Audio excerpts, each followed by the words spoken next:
Ooh-wee, everybody, we're back. Welcome back to another episode of Sketch Zone Podcast, episode 201. Ooh. Man. That's right. And no better way to celebrate going into the 200s than bringing back an old friend of ours. You guys, welcome back, Rockley Bonner. Yes. Sorry, I have no claps today. I do. I got. Oh man. Welcome, Rockley. Yeah, welcome back, Rockley. It's very nice to have you back on the show. No. And he dropped. Oh, Lord have mercy. Oh, just in time. Yeah, so right when I switched over to his camera, he dropped. So let's go ahead and welcome Charlie B. Williams III. What's up? I am back. It has been a little bit. It's been a hot minute. It's been a hot minute. I've let the 2D. I've let the 2D like run its course. I see. So you just pieced out for that. I see. I hope you two got. Yeah, you see. I see how. Jack, he's such a 2D hater. I'm not a 2D hater. Are we talking 3D environments today? I'm out. No, it's so. It's gonna be great. Let's go. Hang on, before we go down that path, you guys, let's welcome. He might be a little sick, but he's very, very passionate. You guys, Jack Hastrazak is here. I'm just a picture today. I think I hurt my back, and I'm not feeling too great, but. I missed Rockley the first time around, so I felt like I shouldn't peace out again. So. And as payback, he's gonna miss you this episode. He totally is. Yeah. Well, the good thing is he's still in the chat room. But yeah, Rockley, your video dropped out, and just to be thorough, your audio is out too. So yeah, just we'll kill some time until you get back. Shout out to Scribbler. He's in the chat room there. Oh, welcome, chat. Hey, Gabriel Williams, what's Gabriel. up? Oh, Snap, what's up? Yeah, buddy. Back, Gabriel. How you doing, man? Yeah. So, now that we don't have a guest yet, I guess this is a really good time to for the news. Jack and I have some news. As you know, we've gotten quite passionate, if you will, about an app that is about to revolutionize the 2D world, the 2D animation world. Well, Jack and I have been today we were accepted into the beta test team, so you're going to be able to hang out with us as we take a look at future updates to the app. We're going to be able to not only testing, but then I believe that they're going to be asking us for some feedback, like as professional 2D artists, like what are some of the things that we would like to see to help make the application better, sexy, not even better. It's dope. So you're like, it already like real. is. You're like it real already testers. is. Yeah, no, real testers. You're like inside track. Yeah, the new features that are coming out, and we get to play around with them, but also forcibly break them. And that was the thing, right? Like we were talking to the team, and what's most impressive. And Rockley, we got you back, so we'll cool. once we finish here, we'll properly greet you. But as a matter of fact, let's do that now, because that's rude. You guys, Rockley Bonner is back yet again. Yeah! It looks kind of tiny. Hey, can you hear me? Yeah, we can. Is there any way you can tilt your camera down so we can see your down a little bit glorious look at? Hey, you guys, that's what a fucking military hero looks like right there, son. That's what it looks like right there. Hero. That's right. To do 3D art. Heroes do 3D art. But no, for real. Last time we talked to Rockley, he was he was just about to finish up his stint in the military, and he was doing 3D school. And and now he's back on the show to let us know what he's been up to. But yeah, before we get that, let's wrap up the conversation about Calipeg, and then we'll spend a couple hours catching up with Rockley. So yeah, Calipeg 2D animation application, calipeg.app, I believe the URL is.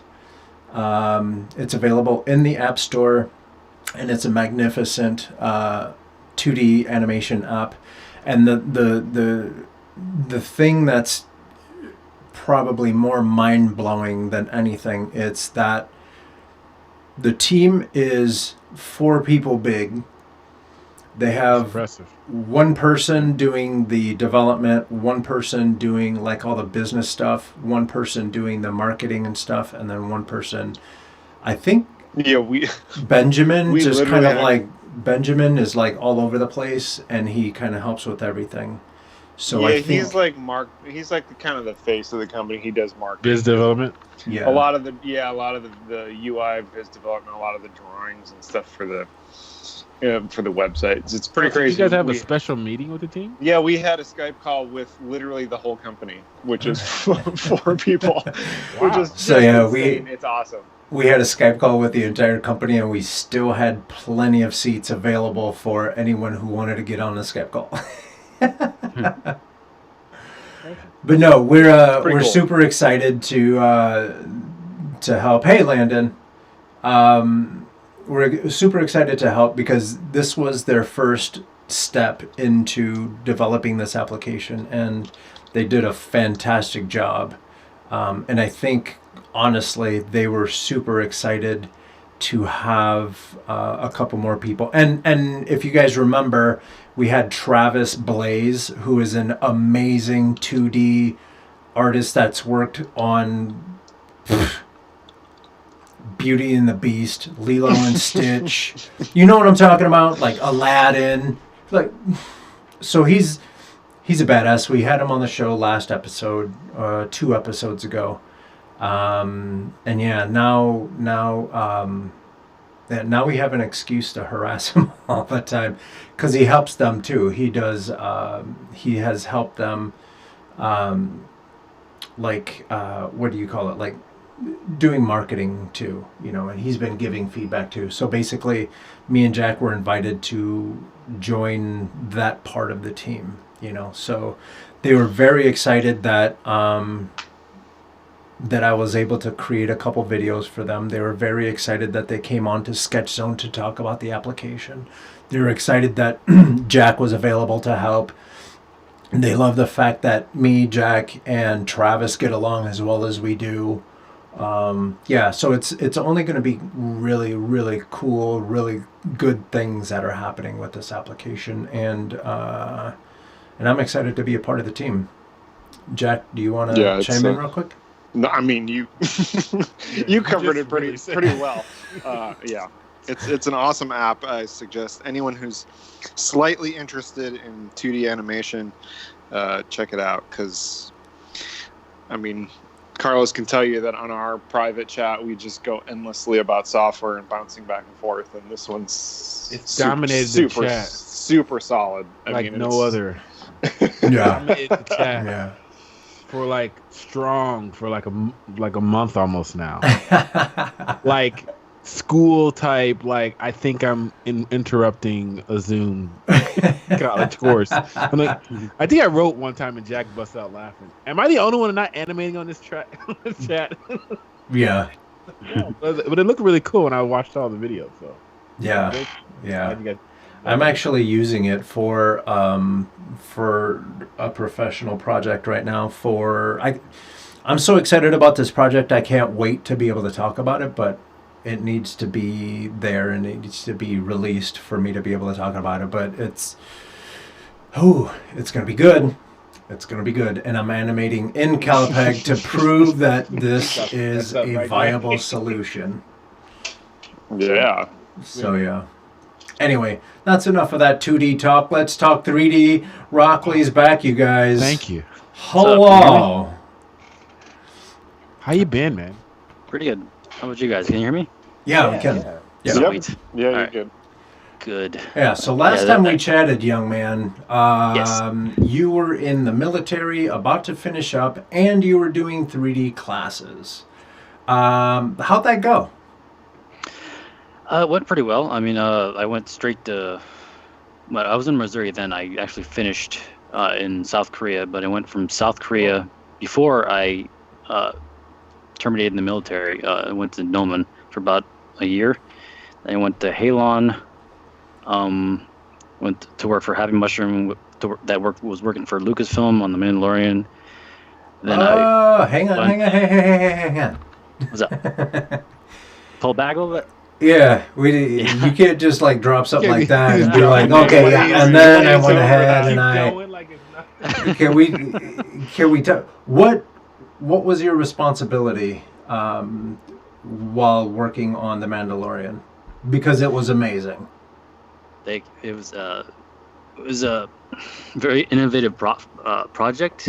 They're using Unreal 4 to actually do set extension, previs, and lighting. Yeah. They used a very large what do they call it? AR Hadron screen. Collider. Yeah. LED dome. LED, not really a dome. It's like Or a a stage giant grid, projector. right? Yeah, it's like a C-shaped, like giant projector. It's really cool. Oh, jeez, that's awesome. And it projected light, and you updated that via Unreal. That the light from the screen projected onto the actors and the physical set. So that's kind of a new thing. Lucasfilm or Star Wars, it was a Star Wars thing, so they had a crap ton of money to throw at it. So it was it was a large project. I do expect to see more of that in the future, though. Yeah. Using game features to do that. Yeah. Can you guys, Charlie and Rockley, like, Yeah. I'll let you go off for a little bit. Geek out on that. Like, what is it that we're looking at? How is this going to change So it's all content the way that we know it? Oh, it is. We've been using it in the experiential industry for like a couple years now on a bigger stage, and like Carlos will tell you, we've been emailing some other people that I've met and stuff this year that do just that on a big stage. That'll be on the show in a couple weeks, so Cool. that'll be good. So check that out, guys, and wait for that. But and I'll let Rocky talk about the Mandalorian stuff some more. But like from the stuff that we've done, usually the camera system and all that stuff is connected with a motion control rig, and then that's connected in with the camera system in Unreal, so it's 1-to-1 also, and like it's really awesome. I mean, people were starting to do it for automotive stuff back in the day. I think if you heard us talk about this on the show a couple years ago, called cinematic real-time animation type stuff, they started doing with like commercials and stuff like that. The Mill started doing it where they built a car, and like they're starting to test out the functionality of like being able to use Unreal for live action shots and stuff like that, and they started doing it, now, so you can start seeing it in stages where it went from small LED screens to panels that like kind of clipped together to then it started getting into theme parks and stuff like that. So if you've ever been to any of the new rides right now, there's a new Star Wars ride. There's a Avatar ride. It's really cool. That kind of has some of that technology on a different scale, because they can put different things in front of it, either vehicles or like rides and stuff like that, where you're immersed in it. But what they did with the Mandalorian was even cooler, because those panels, like like Rocky was saying, that projects light is really cool. So like, did you get to go on set or anything, Rocky? Or I got to watch the actors like act out in front of the set. Really? Oh, cool. But yeah, we got to see it. Yeah. What was his name? Pascal. Like, I wasn't super interested in the actors. I was more interested in the project. But the project, like, yeah. Yeah. Well, did your heart skip just a little bit, like when you saw the actors, or was it just kind of like, 'cause I think a lot of the actors, they're probably a handful, just a couple few are well known, but a lot of the actors are still relatively new or haven't done any big budget things. Did your heart skip just a little bit, like when you saw like the highest paid people on set? Not really. Like I was more enthralled with the project and the what I was actually doing there and the concept Yeah. art, or the creative studio. Yeah. Yeah. Yeah, the actors were like, Yeah. that 3D guy is humping the camera. Saw that tech and was like, ooh, that's great. Yeah, they were. I do remember Pascal was doing several like flips he was being thrown around on set, but I didn't really stay. I just walked around and glimpsed at it, and then I went back to work. So talk about like, okay, so you was at Noman after you left the military and stuff like that. You was at Noman for about a year, right? And then while you're at Noman, how was that experience? And then what was the reason? I mean, why you left early, and all that good stuff. And then we'll get back to how you landed at the Mandalorian. Yeah, that one and how that works. Yeah, the way Noman works, you pay for terms or blocks. So it's like I think 4K per block. Then that you take like 3 months off. A lot of the information was redundant. So I just decided to work from there. I landed Halon first. They're a previs company. They actually do cinematics more. I think they're getting into the more cinematic aspect of like film. Now. Like I know a few friends that are doing photogrammetry stuff. Like they worked on Call of the Wild. I don't know how much of that was purely Unreal or post-viz, but they do. Halon does post-viz too. They're expanding. I think their client base and what they offer their studio, their clients. Yeah, but Halon first, and then the contacts from there actually got me the Mandalorian. So is that a small studio then at the Mandalorian? What was the studio that you were contracted under? Was it actually Lucasfilm or was it? No, it was Happy Mushroom. Happy Mushroom. Happy Mushroom. Yeah. So like, so how's that work? Yeah. It's funny because Lucasfilm was contracting Happy Mushroom, ILM, and Halon. So it was like a collab.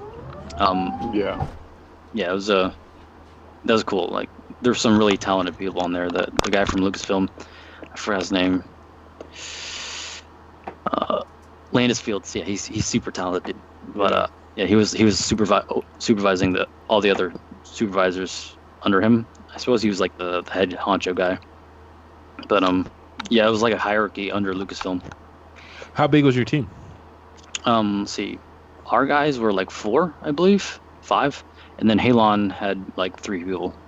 Man, that's cool. So what's the process of you getting that gig? Hang on. Were you guys in San Francisco? We were in Playa Vista, Marina del Rey first, and then we moved to Playa Vista because Disney had multiple IPs going under one roof, and apparently that's a legal issue, so they like split people up. Ah, really? Yeah. Yeah. Like it was another IP, but we weren't allowed to see that one, so they split us up. Yeah. And that's why they're gonna see stuff. Yeah.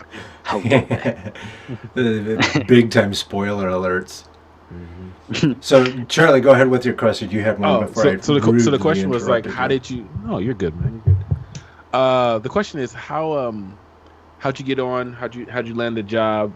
Was it just strictly off your stuff at Halon and then your portfolio, or we're wondering about that? Like, what did you have to do?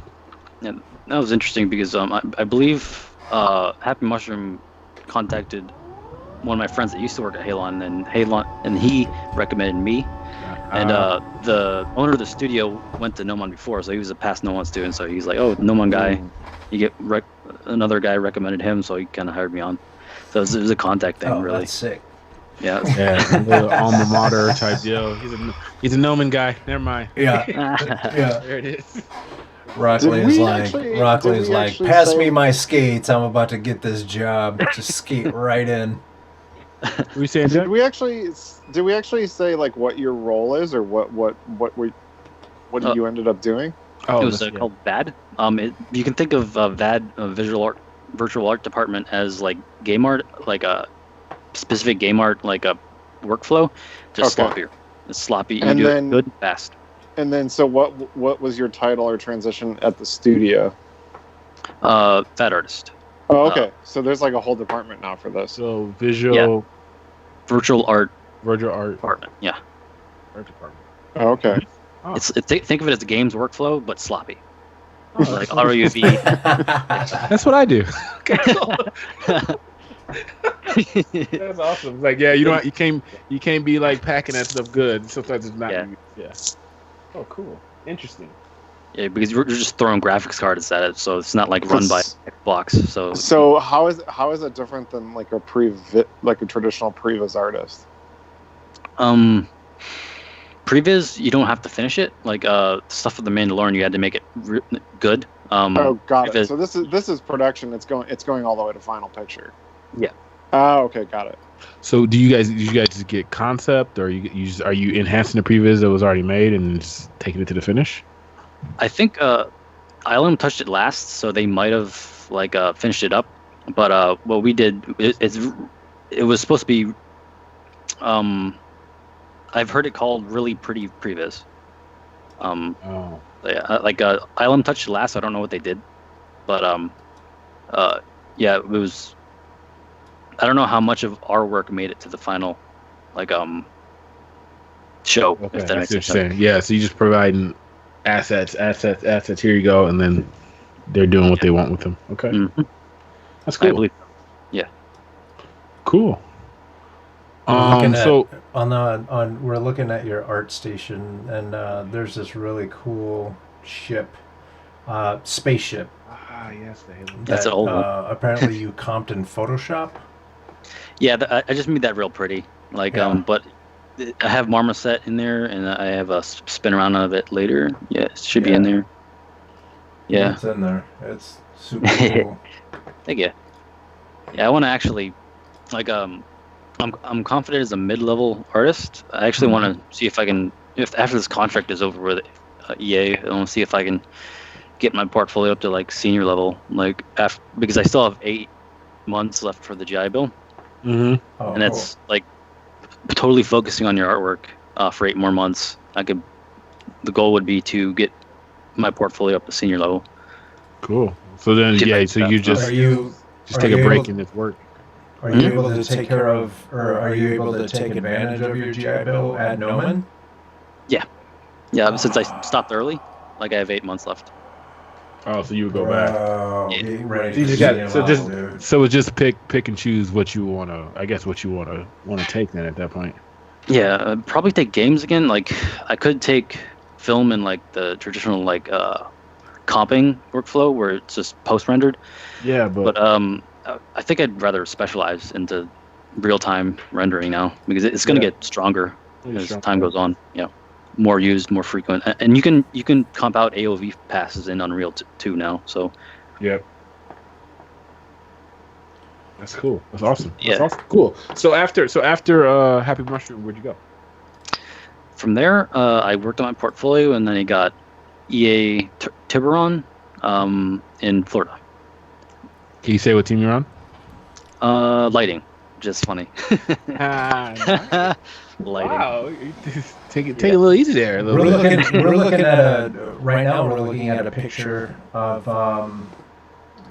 Close that. We're here to see the pictures. Oh, I guess we're forced to see that. I have an image showing right now of a Volkswagen Bug in a garage. Yeah. And the lighting is really good. You're gonna say something else. I was like, what? No, the lighting is super It's like dramatic, crap. and Right, Jack. I was like, what do you there's little reflecting lens flares in there, and it's pretty dope. How much of that is you? Did you model that entire thing, or did you just light it, or? So a lot of the textures were Quixel. I didn't take the time to manually do the textures, but the shader work is me, the refraction shader Mhm. and the oil shader. the texturing on the Volkswagen Beetle's me. I actually want to redo some of this and make it more personal, because this would be more like a lighting piece.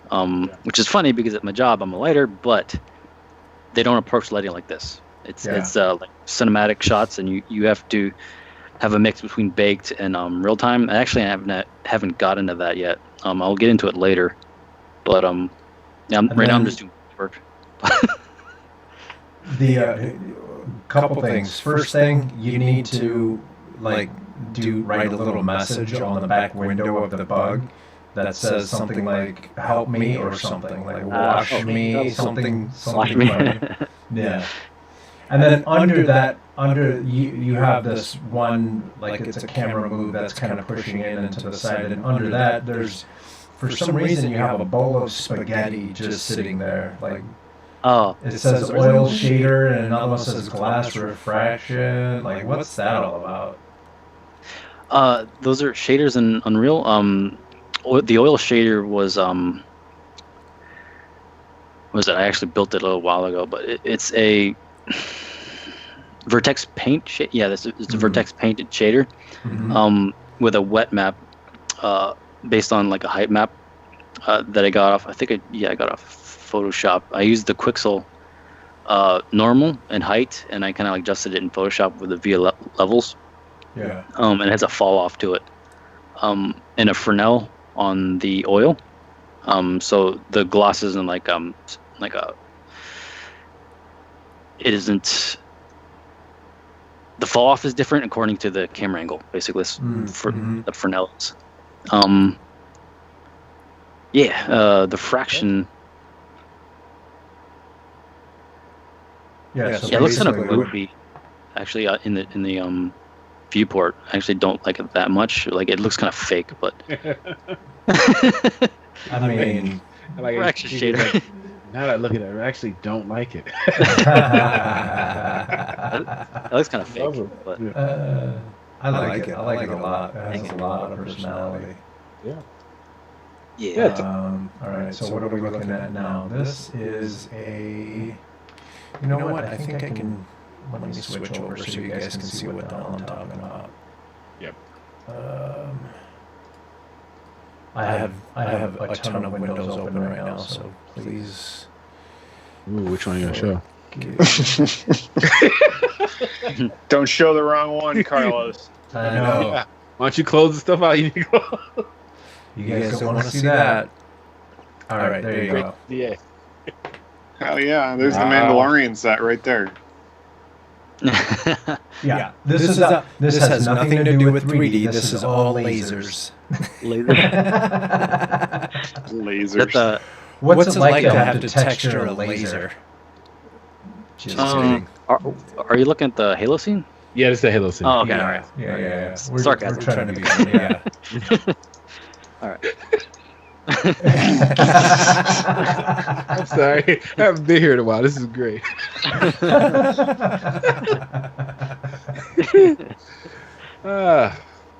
No, talk about this one. Is this the one you were doing while you were in school? Like, Yeah. in Noma? When you were senior project, right? I actually modeled it in no one, but I actually finished it when I was out. I think it was after The Mandalorian, and I did a little gig with Halon, but like I wanted to make a decent lighting and modeling example, I suppose. I did that texture you're looking at in Designer. How do you like Designer? It has a very high skill ceiling. Like, I gotta actually Thank you. Yeah.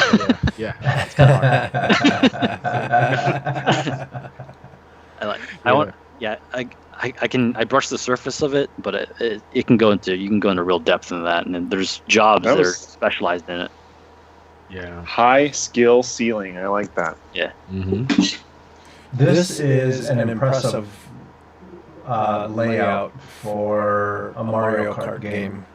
Can you imagine the shells that are coming out of this car? Yo, Carlos, shut up.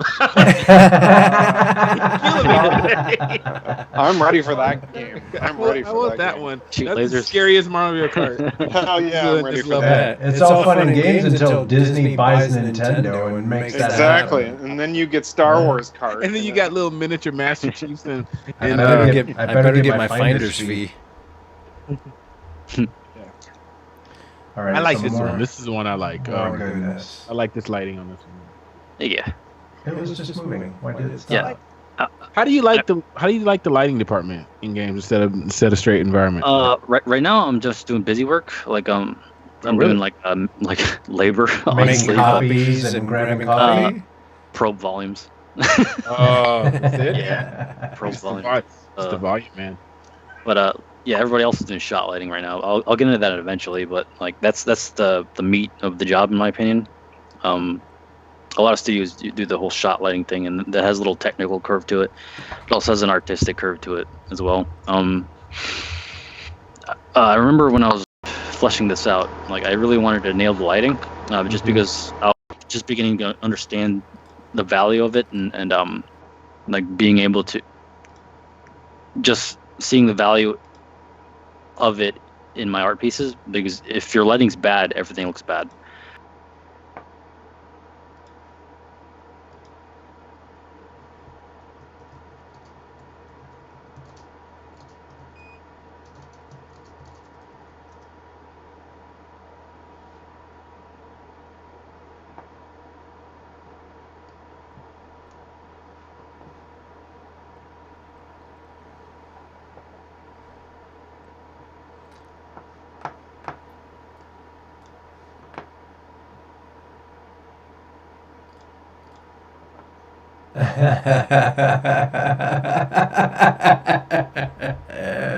Way to fight through, Rockley. This one is already out, like, or already. Charlie, these folks are guests. Right. I know how to ask it. It's got enough, like, hey, you should think about what you're saying here, just in case. No, that's fine. hilarious. That's cool. That's Yeah, cool. So you're just getting into the lighting side of things. Yeah, I'm trying to wrap my head around it, and then like I'm like the fresh blood of the whole lighting, because I come from environments, and the other newer hires are from are lighters. Yeah. So That's what But so like, yeah. Go ahead, Jack. I was curious, like, how might sound really dumb, mainly because I don't really play games anymore, but how the hell does lighting work in a sports game? Because you're kind of always in the same environment, right? And it's like, do they approach it from a totally different way than other games would? it depends, like on what the scene is. Like let's say like a Coliseum or a stadium would be all baked. But a cinematic would be, the environment would be baked, while you would have a few runtime lights. You have a limited amount of runtime lights though, because the Xbox or whatever hardware you're running can only take so many real-time lights. So you use those real-time lights to light up the characters, but the background would be baked. Right. Okay. Yeah. So that means then, also Jack, then, and everybody else who's listening, depending on what type of game it is, even if it's sports, there's probably now there's usually a whole, like, sometimes a whole storyline, and there's a whole like different cinematic shots based on, like, ESPN style. There's a bunch of different things. Like some of the other games, it gets really, really intricate in between the games on what it is, where you get that, like, Rudy type, like they try to do different types of, like, lighting situations to make you feel like it's drama, like it's the big game. It's down, like standing in the corridor before you go out on the field. Yeah, it's like really cool stuff. Yeah, that's the artistic side of it. I want to take 2 seconds. Sorry, but I'm looking at one of the scenes that you helped out with on The Mandalorian, and it's hilarious to me how only environmental artists get excited about rocks like this. It's amazing. Stop it. Don't even start with hard. It's great. Rocks are amazing. No, what I'm saying is, like, there's a lot of thought that goes into making, a cave like this that we take for granted. Or you think might be real. And we don't ever think about it until we talk to an environmental artist. Yeah. Like I remember when I was doing this because all the senior artists were busy and none of the juniors could really sculpt, so they kind of turned to me. And I could sculpt because I started sculpting like, I don't know, 8 years ago. So I feel like sculpting is being a lost skill set now, just because you could just download a rock off of some. Yeah, that's true. Using photogrammetry or something. Photogrammetry. None of the juniors knew how to sculpt. Back up. Yeah, they couldn't sculpt. What are you talking about? Like they don't know ZBrush at all? They did, but they're bad at it. Are you serious? They weren't very good at it. Yeah. Why is everybody so lax? It was so. Sculpting, you had to know how to do that. Yeah, like the only people that could really sculpt was me and the seniors, and the seniors were doing like bigger sculpting projects, so they handed off those rocks to me because the other juniors couldn't do it. And they were really happy. I got a lot of like affirmation from just doing those. Got a lot of praise from it. So crazy to me. Because technically I was a junior. Yeah, that's one of the things you learn first in ZBrush. If you guys trying to learn ZBrush, go try to learn sculpting some rocks. Yeah. No, the first thing you need to learn is how to get through that damn interface. Yeah, it's super weird. ZBrush is super weird. They don't change it. You want to talk about a monopoly? I like you. I like you, Pixelogic. I really do. I don't get mad at me. I still might use my bucks, but like, they have such a hold now. Like they won. Like they won the war. Like that. Like they're just like, yo, now you use this interface. Like they don't ever try to update it. They don't ever try to change it. They add to it to make it more intricate. And you're like, and then all the ZBrush guys that love it, they're like, did you see it? Did you see the modeling stuff in it now? It's so intuitive. I'm like, you a damn lie. It's like it's very convoluted on how to model a box. Yeah. Extrude a box. Go watch some of the modeling tools and all this stuff they have on there now. Like it's amazing what you can do in ZBrush now. I thought you'd never be able to hard surface model like that in there, but it's really cool. So kudos for you for knowing how to sculpt. Do they push that at Noman? Like they did. Yeah, Noman students can sculpt. Yeah.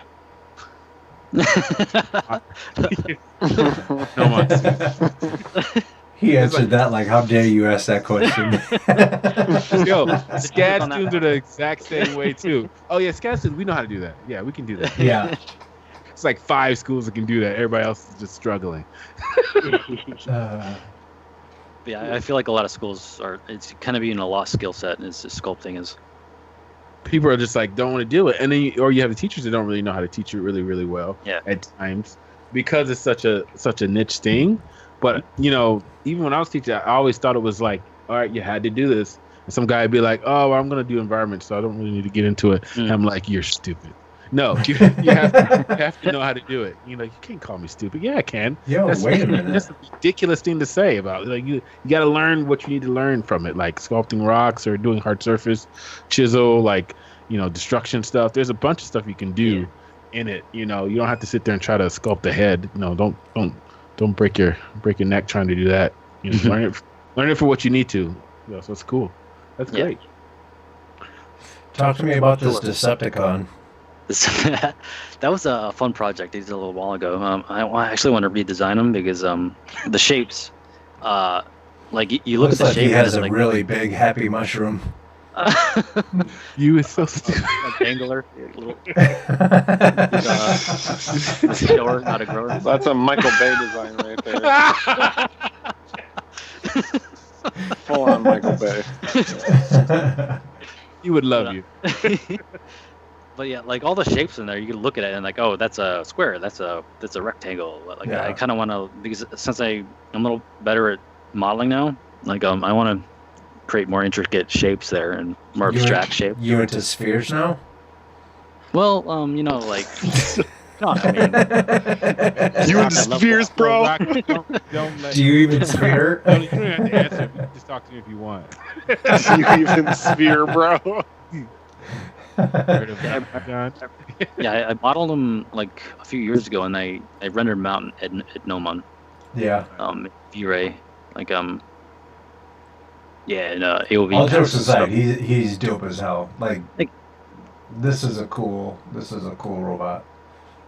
So, He definitely looks angry.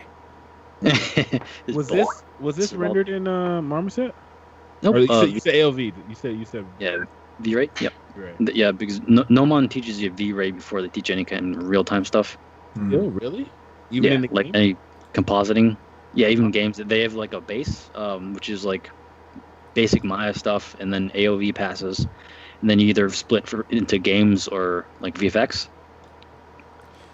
which would be real time or like render passes. And this is a very small subset of humanity gets off on things like this here. It's actually a large subset.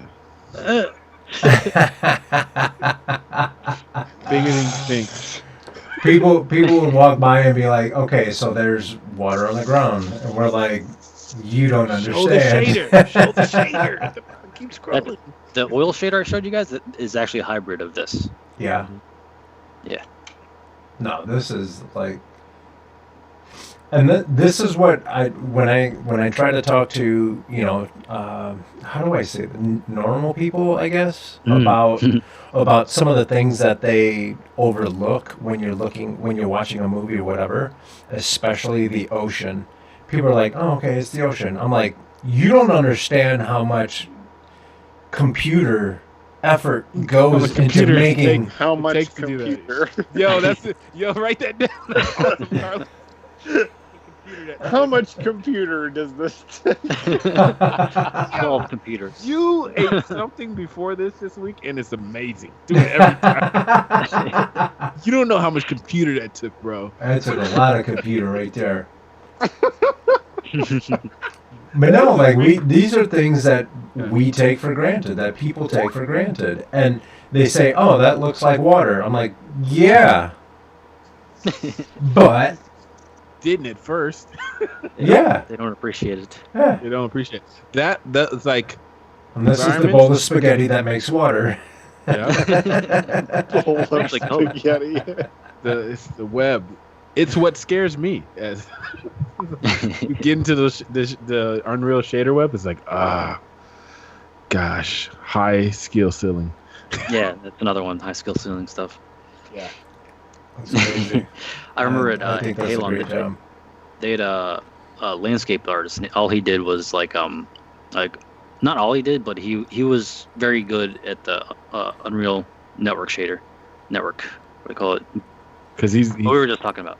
yep, he's like filling in all those terrain yeah. shaders, crazy terrain shaders, where like when the rock hits this angle, it turns into mud, then it turns into grass, and it turns into dust, and it all just looks cool. Yeah, that's really cool. Unreal's done a good job with the terrain stuff. It's cool. Yeah. So we got Gabriel Williams. He said, "How many Titan RTXs?" For the Mandalorian? Probably a lot. No, for water. Oh, water. Okay. Oh, Yep. yep. Yeah, I don't know how many cards they had on the Mandalorian. They're like they had as many as they could, I'm sure. Yeah. Like yeah, it was in game, so they're just throwing cards at it. Yeah. That's crazy. We need more power. Come to the card. Put it in the slot. Get to the pet store. Get a lot more gerbils. So Rocky, what are you using now? What's your bread and butter? Because like it seems like the way you've been doing it the last couple of years is like you work a little bit and then you study, and you work a little bit and then you study, and it's like you're going back into a study period. So like right now, what are like programs of choice? What are your overall goals? I know you kind of touched on talking about pushing up the artwork on your web presence, so it looks more senior level. Talk about that process with you in your head, and how long you've been in the industry in terms of like that, in terms of why you're going to this, why you're going to do this next after this contract. If this contract ends, it'll be about 2 years. But it's really hard to work on your portfolio and work in the industry. It's kind of like exhausting, and it's hard to pull the motivation. So focusing on one thing is much easier. Like for instance, like at EA now, I think it might be just because of the virus and everything, and because everything's slowed down and like the efficiency's down. Like I'm just focusing on that. Like every day I'm just focusing on the work, and even on the weekends, like I'm trying to make up work. Mhm. But You hear that, EA? Don't be trying to get any slick ideas. My man is working his ass off. Don't. Too late. Yeah. just focusing on it. Right? Focusing on it right now. And like I said before, like I'm an environment guy, and like I'm fresh meat, so this is all like drinking from a fire hose right now. Do you think you would stay in your focus in terms of like moving into lighting, or are you trying to focus on your break back to the environment stuff so you don't miss a step? Because I know I thought about that, like thought about doing that. Like I told you, I do it now, but before that was the progression. I wanted to like stop doing all the like the big picture stuff and the environment stuff and move into lighting. But like for you, you're there now. So would you think something you would like focus your studies on, since you're going to have like 8 months or so to do that, or are you going back to environment so that you can get another senior level environment gig next? I think I want to like try both. Like lighting, that's another high skill thing too. It's also very specialized for games. Like they're pretty valuable. Like as far as I know, or from what I can see, lighters for games, because you're dealing with real time technology instead of AOVs and whatnot. Because in a post production environment, the lighters are generally compositors as well. Mm-hmm. And a lighter in games isn't the same as a lighter in like for I don't know, Disney or like Lucasfilm or something, because they're compositing shots too. I don't know. Like I do enjoy environments though. Like it's different. I feel lighting is more technical depending on what you're doing too, because you gotta manage memory, like probes. Yeah, probes. You gotta manage your probes. You can't overdo your probes because each probe has memory to it. Your bakes have memory to it. You gotta be efficient with it as well. It's different headspace, I think, or maybe it's just because I've been doing modeling and texturing for so long. It's kind of like second nature now. Yeah. So I feel like the technical part is out. The technical part for modeling and texturing is out for me, and lighting's so new to me. It feels technical. I don't know. Yeah. But it's yeah, so I don't know. interesting that it's broken. It's broken up like that now. Usually that used to be all on the environment artist, to manage the time in the 2 months that you got for a level. The last half would be your lighting, but like now it's like kind of broken up because it's gotten more technical. Yeah, like I was interviewing for Crystal Dynamics and was at Raven Software, and they said their environment artists approach lighting, props, and like overall environments as an environment artist, and now they're like specializing more and more as they go on. And they're both of those studios are talking about like that. Like you're gonna have the prop artists, you're gonna have your environment artists, and you're gonna have your lighters. While yeah. That's cool. Well, previously the environment artist would take care of all that. Yeah, that makes sense. Like Raven's right up close to me in Wisconsin. So like, I know a lot of people up there, but I know a lot of people up there that came from the background of me of where they used to have to do it all. So I know that now that like a lot of those studios and like guys, like for us guys that are listening, how studios do it now, we have a lot of studios or a lot of companies have bought up a lot of studios. So now I like to call them feeder studios. It's probably not the best term, but like so they work on a big, huge game, but then they work on certain sections of the game and they own that section. So Raven works on the section of Call of Duty, and then I don't know what Crystal Dynamics works on now. I don't know if they're active. They're doing Avengers right now. They're Avengers. So like in terms of Raven, from people I talked to, they're like, I know since they're getting big, they've been having really good success, and their last Call of Duty was really, really good. Some of the maps they've done are some of the most played ones. I think by nature of them getting bigger, they have to like start specializing. So it's interesting. That's cool. It's interesting though. Let me ask you guys this: for people that want to get into 3D and gaming and all that good stuff, it sounds like this whole jack of all trades thing is starting to not be a thing anymore. Like it's almost like you're being forced to specialize in one thing. For someone that wants to get into gaming and doing the things that you guys want to do you suggest them picking something and then going into the industry with that specialty under their belt?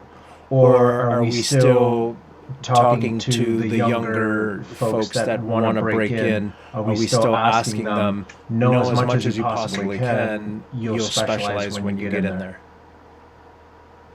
Yeah, I would say, go ahead, Rocky, you go first. Yeah. Okay. I have my own opinion on this. Some studios like Halon, they prefer generalists. Yeah. Some studios want generalists. But the thing with a specialist is that you have to get really good at something to be a specialist, and you have to invest a lot of time into becoming a specialist. So it's harder.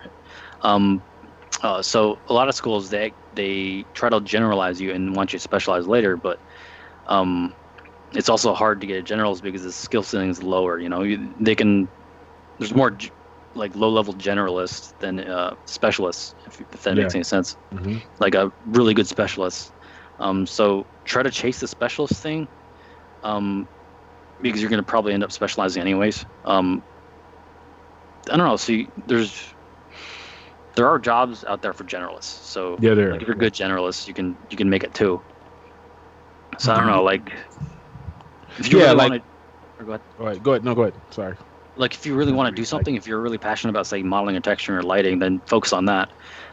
Put all of your energy into that, and then eventually you'll get good enough to be a specialist. But if you don't know, just be a generalist and then specialize later, or just be a generalist. I don't know. But yeah, a lot of the industry, like the high end stuff, is they hire specialists. Mm-hmm. Yeah, I think we hire, like, I generally hire generalists. And when I do a lot of recruiting during the years, I tell people to kind of be good at making a good scene, in general. Be good at having taste in what you're making, and like making an elegant scene, because then and keep doing rinse and repeat that. So technically you're becoming a generalist, but like when you get in, you'll become better and better at modeling, texturing, and lighting. Excuse me. And then eventually you'll get to the point where you can start to venture out like Rockley's done. Like in school, if you look at his artwork and you go back and listen to the older show that he was on, when he talked about being on and off, or like spending time doing one thing. At one point he spent a lot of time modeling. And like, remember when he was trying to learn ZBrush back in the day, we looked at some of his old sculptures he did with the one with the sword and stuff like that. And he spent a lot of time on those things, right? You see, he's doing that same thing now, and then it moved up to the Halo environment that we looked at when he was at Noman and whatnot. So I think he got you mean Mario Kart? Yeah. Mario Kart. Yeah. So I think he got the modeling. He said it. He got the modeling and texturing down where it's not, and probably UVs, where it's not like hard for him for that. So then you're easier to be opened up to learning different things, So work on making pretty scenes, so that you keep them in your portfolio. Because I think people who are looking for jobs and people who are looking to hire see those type of scenes, and then they can say, cool, you could do the lighting part because that scene looks really good, even though you're the environment artist. It looks really good. So then they can pull that out. Jack? Yep. Yeah, I mean, I think that's a great point. I think as long as your portfolio and your art is good, I think you can often bleed out naturally into adjacent roles. I mean, it's pretty uncommon that you're going to be, a lighter and then jump to become like a character rigger. But you know what I mean? As long as it's somewhat adjacent, the skill sets usually transfer, or they're fairly easily learned. But I would point out that, I mean, it's also a major factor in like kind of understanding where you ultimately want to end up, or what kind of studio environment you want. Because I would say, kind of rule of thumb, at least history-wise in this industry, emerging fields tend to need generalists more than they do specialists, because like the small VR firms, or even when CG was early on, like pretty much everybody was just a generalist because nobody knew what the hell they were doing, and it was kind of all hands on deck, and we're trying to figure this out as we go along. So if you're interested in kind of more emergent fields, then generalist is often the way to go. Or simultaneously, like small studios tend to need generalists more than they do specialists. But if you're really wanting to get into something that's highly established, like big budget visual effects films, then specialists is the way to go, because they've kind of nailed in their pipeline, and that's what they're looking for. That's great points. Yes. It's hard to compete as a specialist, though. Yeah. I mean, I could attest to that. I was telling Rockley the other day about being under gun for a project at work lately, and finally coming out of it. I think as of tomorrow, hopefully it'll be done. But it was like I was the only one got put on it, and I had to do everything for it. So you have to be able to have the affinity to just make a good looking scene. So you need to be able to do everything. So, but it is easier, because even when I was at Game Studios, it was a lot easier to if you're a junior, to focus on being an amazing junior. That's how I got my first gig. And then when you in the studio, after being there a little bit, it's easier to move around. I was even before I left my last one, I was looking at the effects department, being an effects artist, and now they kind of blew up too in the industry in terms of game, in terms of those guys, and I got college buddies that are really good Houdini artists, but they're working at game studios and and doing all that crazy stuff too. So when that kind of program is tends to be a specialist type of program, but can be used. So if you get into somewhere and you focus your portfolio on being just a good looking portfolio, once you get into a studio, you'll have the affinity eventually to probably be able to move on and learn from some of those specialists that are doing it already, and try to get on as a baby in that department. Kind of like me. I'm a baby in that department. They're like, oh, you can place probe volumes. Everybody's doing shot work. Yeah. Got those volumes placed yet, Rockley? Nope. Still working on it. I got to be working on that all night. Saturday and Sunday too. Really? Oh man. Yeah. Don't tell anybody. Yeah, we were trying to talk to reconnect before the show, and he was like, "Man, yeah, I'm sorry. I got this work thing I got to do." And I was like, "Wow, same. I was just trying to keep my word and tell you I'll talk to you when I was going to talk to you." But it's the same thing. I was like, I told my wife, "Yeah, sounds like it's still the same." Yeah. Meanwhile, literally everyone else is worried about the economy. You guys are overworked. They're really good. Yeah. It's just the virus. We can blame everything on the virus. Once again, could be, yeah. Skip you, COVID. Stupid. At least a 75% or 25% efficiency hit, at least. Yeah, I was always wondering, since we moved into this, how are you guys working now? How are you making builds? Are you just sending your stuff off and hope it looks good? Do you have dev kits? How are you? Yeah, I don't know what the hierarchies are doing, but we're kind of communicating. It's kind of when you're communicating with a person face to face at the studio, it's easier to gauge where they're at emotionally and everything. But typing out emails and Slack chatting is a little different. It's hard to get vibes. And it's harder to communicate complex ideas too. It's just more effort and it's slower.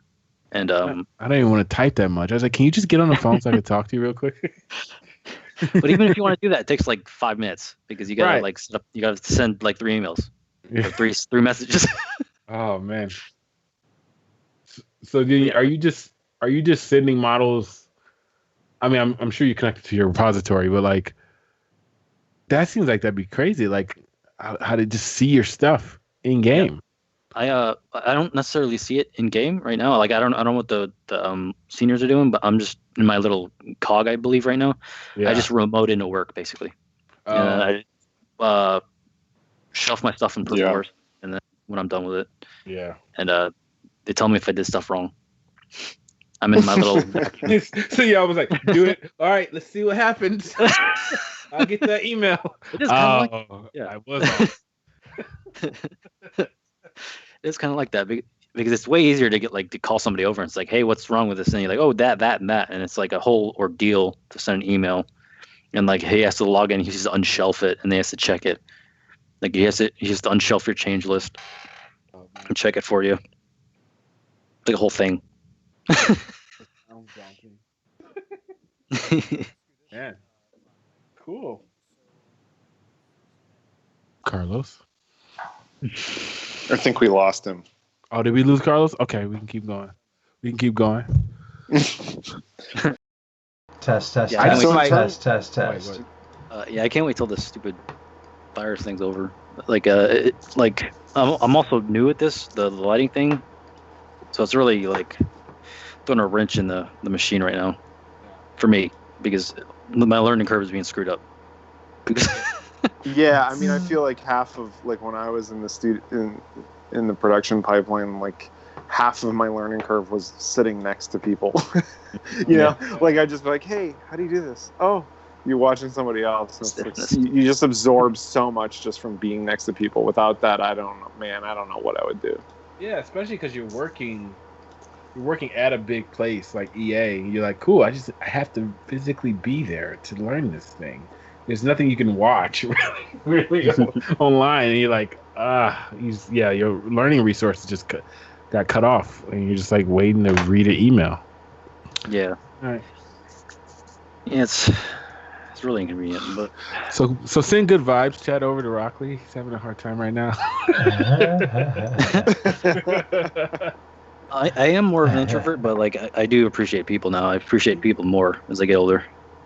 Yeah, Rockley, you're not an introvert anymore. I was like, there was a meme or something like that on going around with the Corona stuff and the introvert stuff, and like I think I listened to another podcast that Joe Budden podcast, and he was all like, if you've showered today, you can just revoke your introvert card. If you still shower, if you're showering every day in the quarantine life, then you're not in. I'm not gonna say names, but we had a guy that like didn't shower, and every time he got up out of the seat, like you could smell his underwear because you know how your like seat would like warm up, and his underwear would get all pungent because he wore it for like months. I'm not gonna say names. Oh no, there's Rockley. There's still people like that there. There's still people. No, there are. Really? Yeah. Oh my gosh. We had a guy like that who'd come in like sweatpants and just reek, it's like the producers just put up with it because it's like, you know, he's quote unquote a great artist, but come on, man! Like, really, we're still putting up with that? That's so like 2000. Like that's not even that. That's so like. What I'm afraid of is that like someone like that would be immune to their own smell, so everybody would smell you, but you wouldn't. Yeah. So you're like invisible to your own smell. That's what I'm always afraid of. Like but some of these people I think are to that point. Like the smelly people, like they can't smell themselves because if they knew how bad they smelled, they would fix it. You just gotta step in the shower. Like you literally gotta step in the shower. Just put your body in, and you'll be okay. Can you guys hear me yet? Yeah, you're back, buddy. Okay. Welcome back. Yeah. So there's a bunch of people being mad that they have to wash their hands. You guys are talking about people being mad washing their ass. Come on, son. I was so surprised, like not surprised. Get in front of the mic. I guess I'm not surprised, but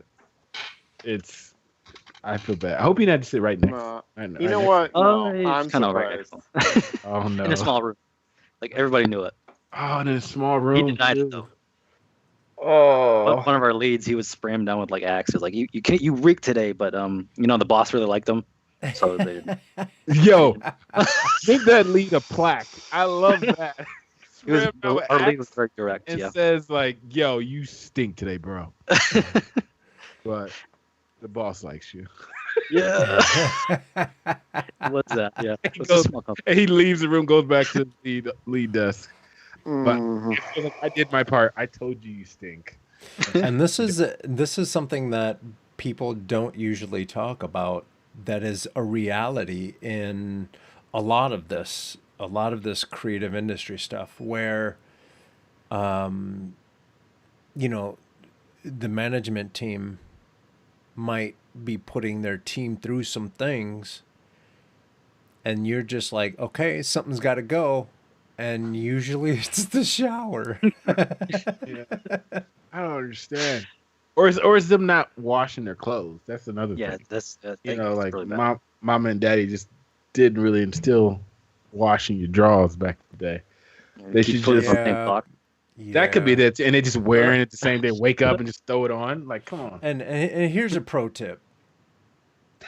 When all of this stuff is done, when all of this coronavirus stuff is done, you nasty bastards need to go and take your dirty laundry to a laundromat, or like dry cleaners will literally do this for you.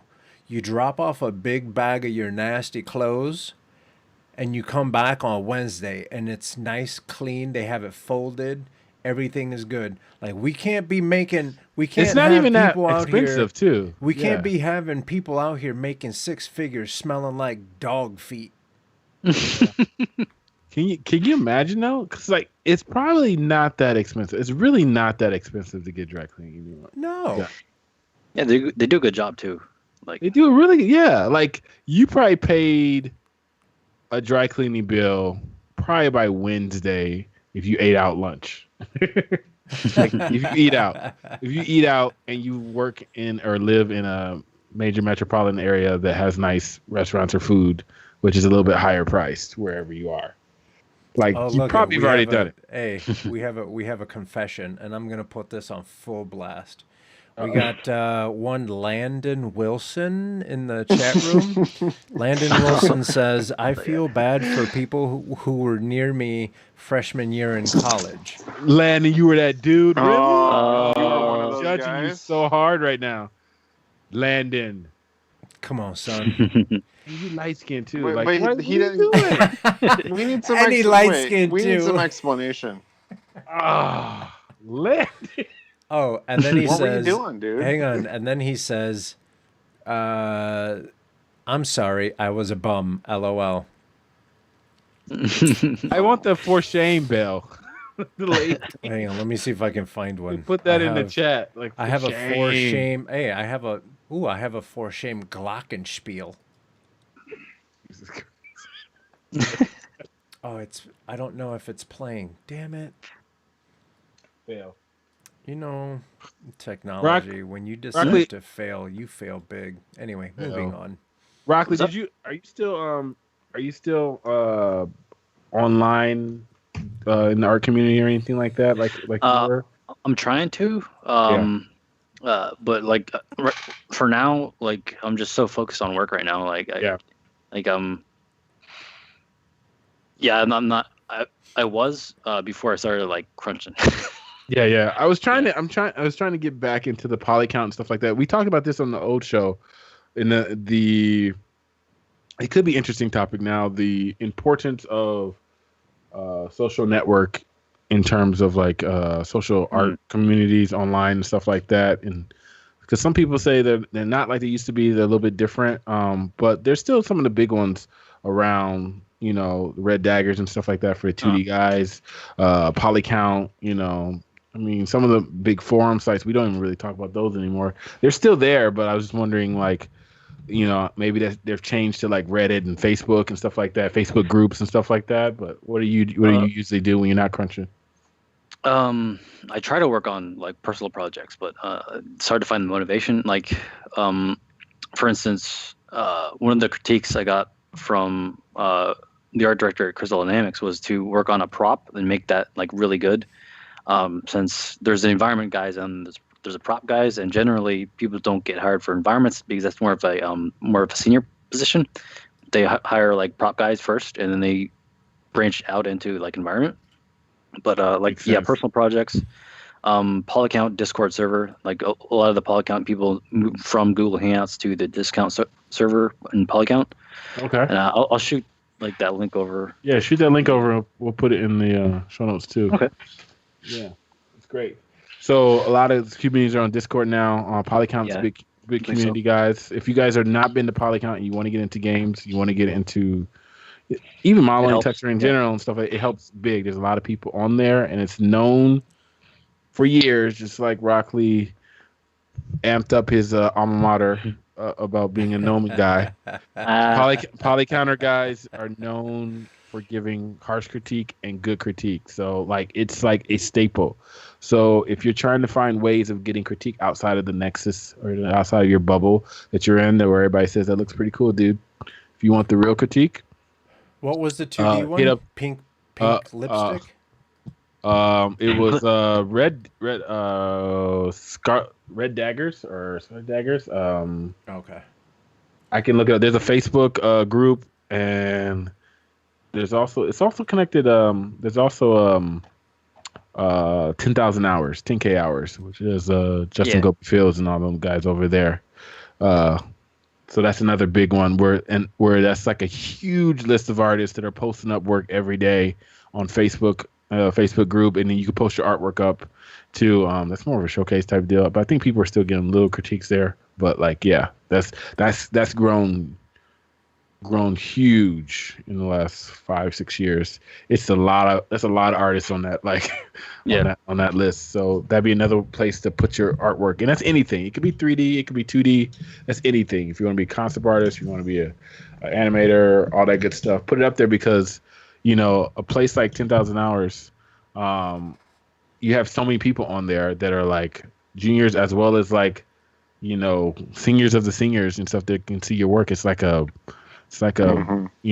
big billboard, so you might want to post stuff up. You never know. Like who might reach out to you based on them liking your style. And we'll put that in the link too, in the notes.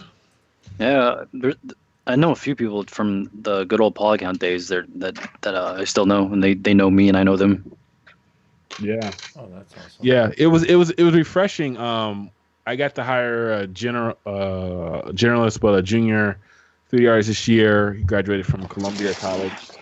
So shout out to Ivan Leon. He's really good, really, really driven. But like, it was refreshing to hear him talk about going to GDC, wanting to go to GDC, and still meeting a bunch of Polycount people that he met. Like even him graduating last year, it still sounded like me or you or whatever back in the day, like meeting up and like meeting Polycount people, then like him meeting Polycount people and all those guys that are usually pretty famous on the forums led him to like meeting Justin Gobi Fields and like seeing him at his studio, like just because it was off of a whim because he was like networking and trying to like talk to the right people. So that stuff still works, guys.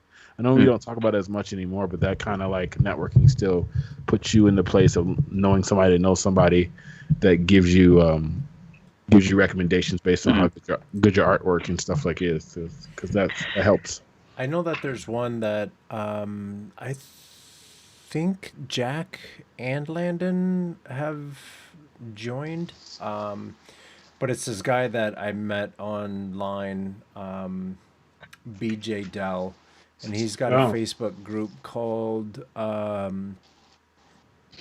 Keep Creating. That's cool. That's a really good group. They're very active, and actually some of the people that listen to this show are now like participating in the drawing exercises, and they're a part of that group now too. So we will keep creating. Yeah. Crimson Daggers, Carlos, is what the thing. I put the link in our chat. Crimson Daggers is the 2D. It's the 2D group that's really big. Cool. There you go. Yeah, because I want to be a part of a 2D group like that. It's really cool. I think it's like kind of like a 10K, but it's all 2D. Yeah. I'm pretty sure this is their website, but I'm pretty sure there's a Facebook somewhere too. Yep, it's on their front page right there. They have a. Yeah, it looks like they have a Discord and whatever. What's the green quote thing? That might be Messenger or something. I don't know. Awesome. We'll drop that in there too. But yeah, there's. Do not hesitate to to be a part of any one of these groups. If you're 3D, 2D, find them and then keep submitting, because it's those friendships, those relationships that you build that become, and don't be creepy. You know what I mean? Relax. Step in the shower sometime. Yeah, Yeah, right. don't be afraid. Yeah, don't be afraid of the suds. Don't be Don't be creepy. that Step in the shower. Yeah, Landon, wash yourself. Yeah, Landon, you light Do your skinned. laundry. No, he's not. He's not washing himself. Yeah, Drake is could you really mad at you imagine? right Could you imagine Landon as a white boy that just hasn't bathed in years?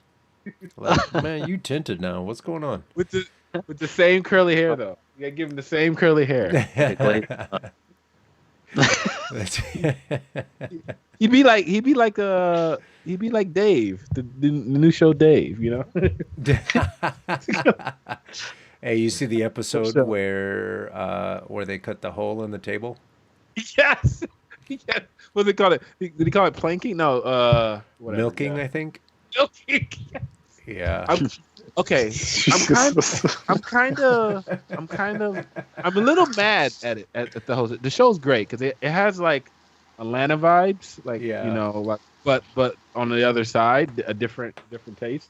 But like, I liked him as a rapper, and like I get a little weird about because he's a really good actor, and I was like, was it just a vehicle, or are you just gonna go back? Are you doing the whole like I can do? Are you doing the Will Smith thing? I don't know yet because I'm not hearing any new music, so like I'm not sure, and that could Yeah. be wrong of me. We could probably talk about this later, but like I was like, because he is good. It's just Yeah. in a comical way, but like he can get serious, and I've listened to a lot of like his like flows off top of his head type of things, but now I'm like, oh, he's just gonna be an actor now. It's like, all right, whatever. Excuse But me, whatever. sorry. But It's I like taken it. him a hot minute to come out with his new album, but Whatever. If he we got to just follow becomes up. an actor. We got to follow up to one of our previous stories. Landon says, "Shh, you found my secret." It wasn't a secret, Landon. You let me see your credit score. I knew what was happening. Let me see your credit score. Not a secret. So I want to go back to your military career, Rockley. Seeing that the military doesn't really have respect for your time. Gaming doesn't really have a lot of respect for your time. Do you find a similarity between the two career paths? In the civilian world, they're required to be nicer, I think, more professional. But yeah, I expected it to work. You know,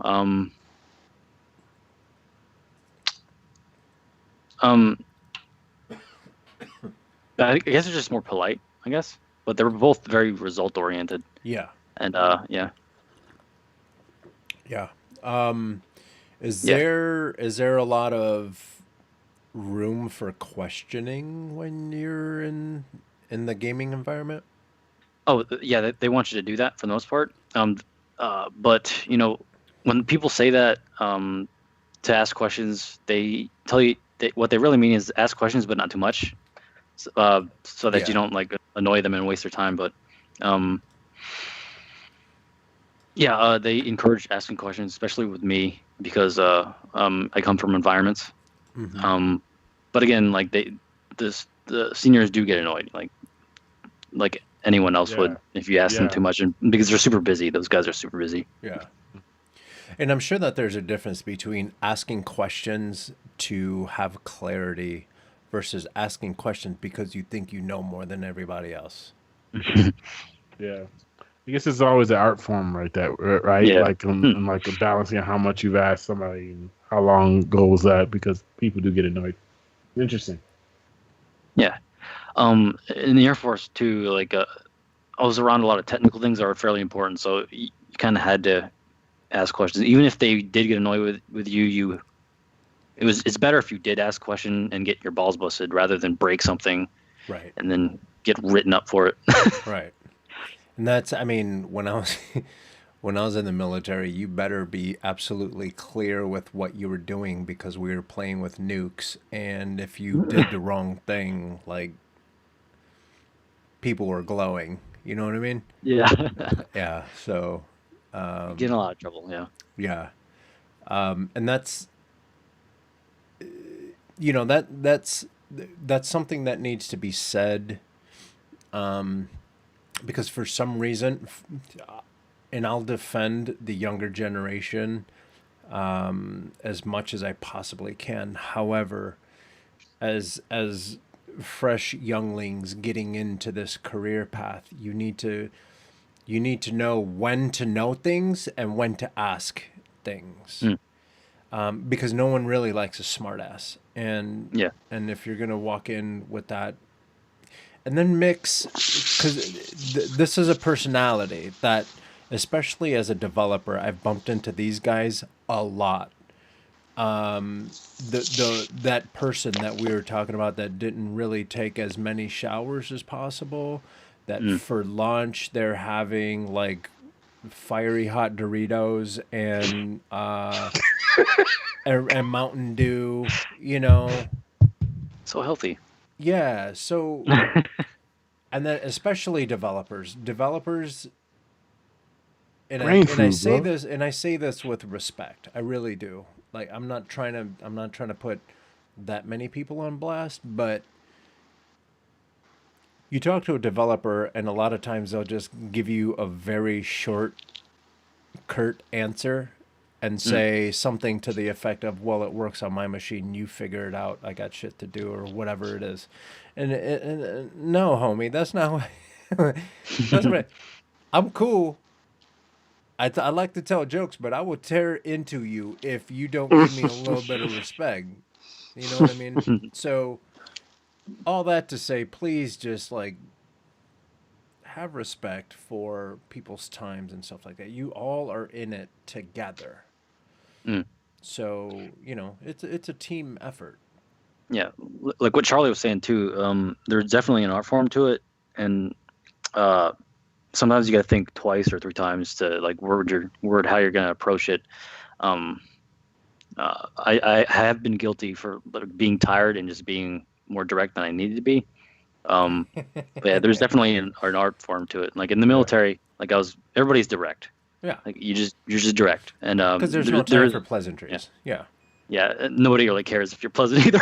Yeah. But yeah, especially with civilians and everything, like there is definitely an art form, and you gotta think twice, three times sometimes. And not just that, but it depends on where the company is.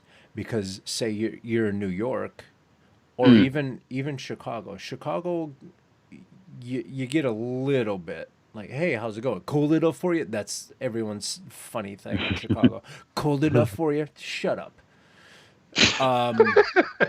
But in New York, they don't have time for that. Like the whole lifestyle of New York is like, yo, I need this by 4 out, and they're out.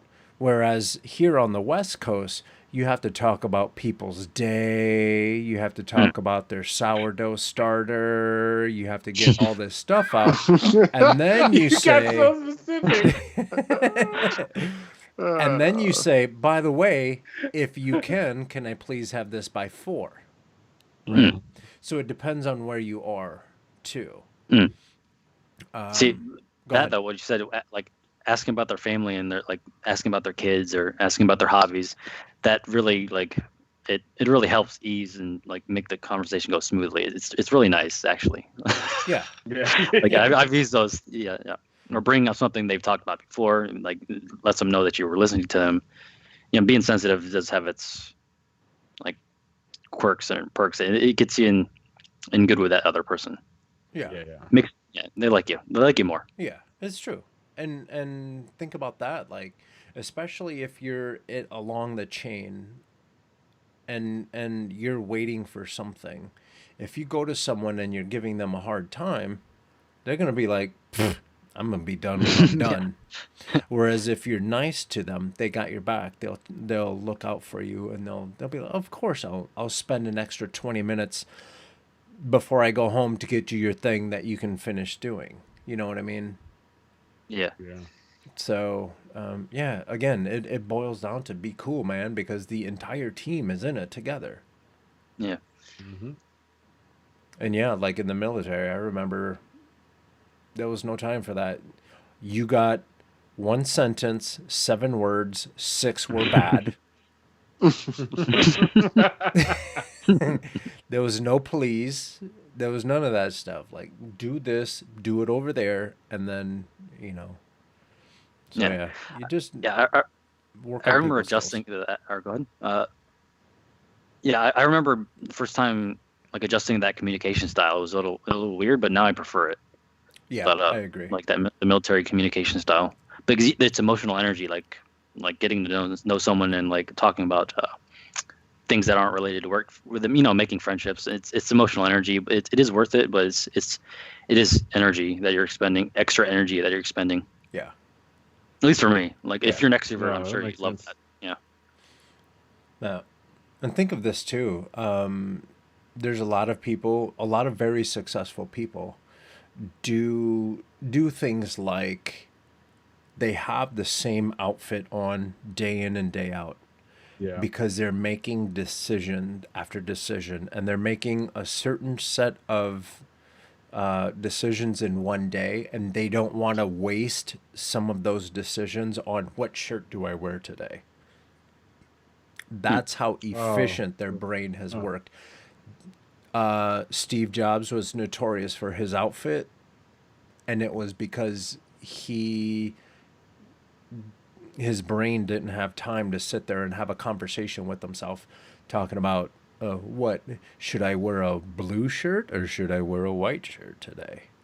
You know, this dude is changing computing forever. He doesn't care. Give me a black shirt, Yeah. pair don't of think he blue cares. jeans, and a pair of them Turtleneck. same old, yeah. Give me that Yeah. turtleneck right there. Cool. Yeah. Yeah, it's getting late. Like I gotta wake up early. It's Oh, like yeah. 1:40 over Yeah, here. yeah, We can wrap up. We've been going for what, an hour and a half now. So Yep. Yeah, it's good talking to people, especially now. Yeah. Nowadays, Yeah. it's stupid. it's Yeah. really cool. It's really Well, cool like that you. It's really cool to see that you. That you've, not that you followed up, like that you went on with your education, and now you're just killing the game. So that's exciting to see. Thank you. Well, I always like talking to you, Rockley, just because I love the work ethic. But at the same time, yeah, it's like it always brings up good conversations in terms of like people have some good knowledge from the show today. So I think it's good. For sure. So thanks for coming on. yeah. Yeah, definitely. And while we're here, if people want to follow up with your artwork on social media, where can they find your portfolio and Instagram and all that stuff? Yeah, actually, you just Google my name, Rockley Bonner, Rockley Bonner. It's a very unique name, so it's like all my stuff comes up. So Yeah. even if you put in Rockley, Rockley, yeah, a bunch of my stuff comes up. Yeah. So yeah, pretty easy to find. Literally the only Rockley I know. You could spell it wrong, Roklee, like the anime character, but I guess Yeah. Broccoli. No, man, it's really good to catch up with Yeah. you and to see you succeeding Same and here. stuff like that. Maybe we can do it again. Oh, Yeah. anytime, dude. Don't threaten us with a good time.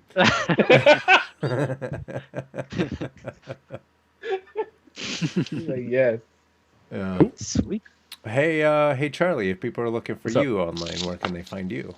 You can find me on my Instagram, CBW3. You can find me at cargocollector.com/Charlie B. Williams, or you can Google me, Charlie B. Williams III. I come right up at the top. I have a unique name also. Yeah. Okay. All right. You couldn't let Rockley have his time, could you? Nope. Hey, Jack, how about you? You can find me at SketchbookJack on Instagram and .com. Don't Google me because I'm pretty sure like a rapist guy, some criminal comes up. Is your website up good now? I don't even know, man. It's there. It's there. I gotta get to it. 201. We've just like degraded to like, yeah, Google me. We're there somewhere. It used to be so like perfect with it. I had a problem. I didn't even say the Pinterest thing today. I'm so out of it. I'm so sorry. Right. And Jack is like, I think it's there. Coronavirus took Jack's website and everything. No, the show last week was like, I was like listening in as a viewer. Jack was like, wait a minute, don't go there because nothing will come up. I was laughing so hard, Jack. Oh man. Okay. And you can find me at coconutjustice.com. Coconut Justice literally everywhere else. Don't do a search for Carlos Gomez because apparently there's like 2 million of me running out here somewhere. And one of you guys is ruining my airport experience. So I can't wait for you to get arrested. Whatever the hell you did, ruining my damn life. Are you serious? Yeah. Damn. He gets stopped at the airport every time because there's a Carlos Gomez like felon out there. Sir, step to the side, amazing. please. Yeah, it's true. Drug cartel guy. Last time I flew international, we got back, and I got stopped again. And they're like, yeah, so we're looking for a 5'6" Carlos Gomez. I was like, well, I'm 6 feet, almost 6'1". Can I go? They're like, yeah, no, go in this room. Really inconvenient. So yeah, it's hard to be a travel fanatic when you have to allot for 2 hours of time. When your name is Osama bin Laden. Osama Gomez. You're Osama Gomez. So yeah, I'm gonna legally change my name to Coconut Justice just to see Mr. There you go. Justice. I'm like, yes, That'll be pretty cool. that's me. Mr. Justice. So yeah, if you want, do me a favor, go to youtube.com/coconutjustice and subscribe there. If you Scribbler said it's hard out there for a pimp.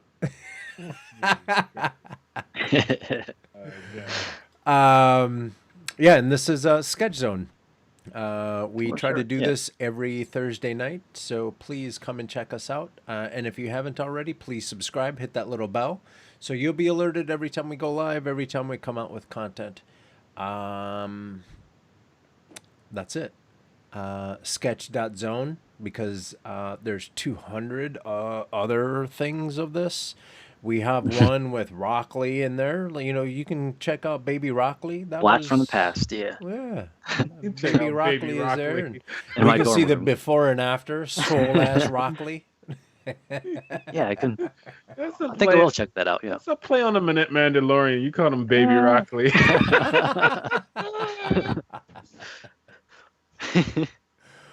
All right, you guys. We got to let this All right, man guys. go to sleep.